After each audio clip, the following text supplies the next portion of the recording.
So how's the data actually getting from off ledger to on ledger? Like we've got the 21 data sources for this Bitcoin price.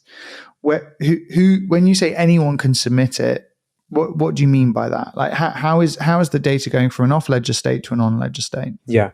So we have our Oracle data is being added to our own internal blockchain. So we have the ability to it's included there. Now for us, you get it from our kind of independent network to your network. Or any other network. How does it get into your network? Before we go to the other network, how does it get into your network? Sure. So these nodes that are randomized into different configurations at different exchanges and endpoints, they're running around a consensus themselves. They're sending it to a singular aggregator set of nodes. But let's just say a block producer. That block producer itself is the node that's accumulating and aggregating the values, organizing it, and then sending out that information with the proof of the different sets of nodes at the different data sources.